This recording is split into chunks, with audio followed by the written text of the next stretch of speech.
നിങ്ങളുടെ favourite shows ഇനി ഒരിക്കലും മിസ്സാവില്ല. ഇപ്പോൾ C5 കാണും നിങ്ങളുടെ ഫേവറേറ്റ് ഷോ തികച്ചും സൗജന്യമായി. നീ തന്ന ആത്മവിശ്വാസത്തിന്റെ പുറത്താ ഇനിയുള്ള എന്റെ നമ്മൾ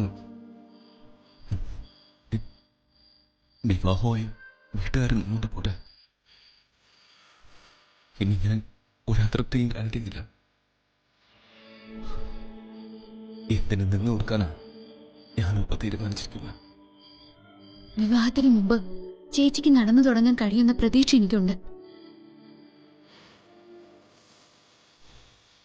ചേച്ചിക്ക് അതിന് കഴിഞ്ഞാൽ വീട്ടുകാർക്ക് നിങ്ങൾ വഴങ്ങി കൊടുക്കരുത്.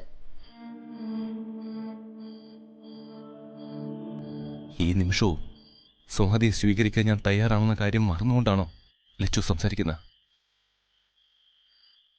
അവിടെ നിന്ന് വന്നവർക്കെല്ലാം ലച്ചു അമ്മുവാ.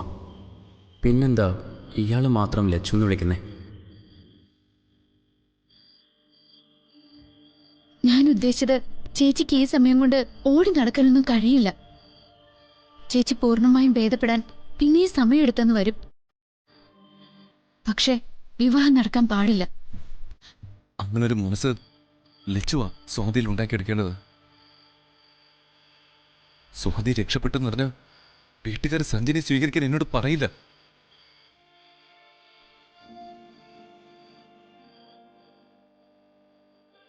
ദക്ഷയെ എങ്ങനെ നേരിടണമെന്ന് എനിക്കറിയാം. ചേച്ചിക്ക് രോഗം ഭേദമായി തുടങ്ങിയ പിന്നെ നിങ്ങളെ വേണ്ടെന്ന് വെക്കാനാവില്ല. നിങ്ങൾ സമാധാനത്തോടെ പോയിക്കോളൂ.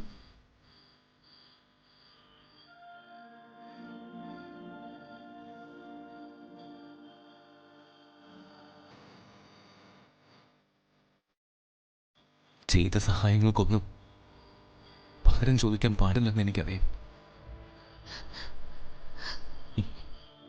ഇന്നോളം ഞാനതിന് ശ്രമിച്ചിട്ടും. പക്ഷെ നിന്നോട് ഞാൻ പകരം ചോദിക്കാം. എന്റെ സ്വാതി നീ എനിക്ക് തിരിച്ചു തരണം.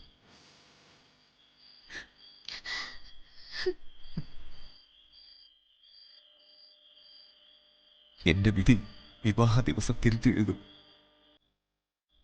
ഒന്നെങ്കിൽ ജീവിതം, അല്ലെങ്കിൽ മരണം. നീ എനിക്ക് തന്ന വിശ്വാസം പാലിക്കപ്പെടാൻ നിനക്ക് കഴിയാതെ പോയാൽ കതിർമണ്ഡപത്തിൽ വെച്ചാവും എന്റെ അവസാനം.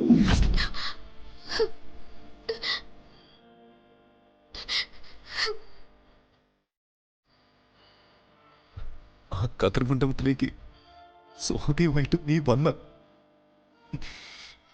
അതെനിക്ക് കിട്ടുന്ന പുനർജന്മമായിരിക്കും.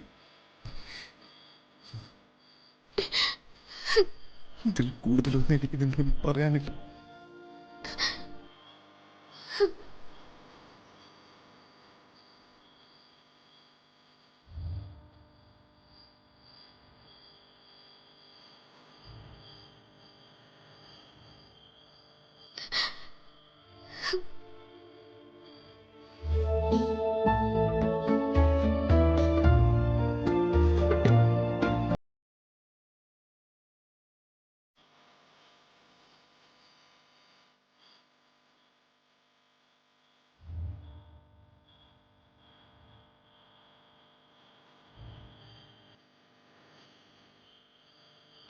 ഡൗൺലോഡ് ചെയ്യൂ C5 ആപ്പ്. കാണൂ എല്ലാ എപ്പിസോഡുകളും സൗജന്യമായി.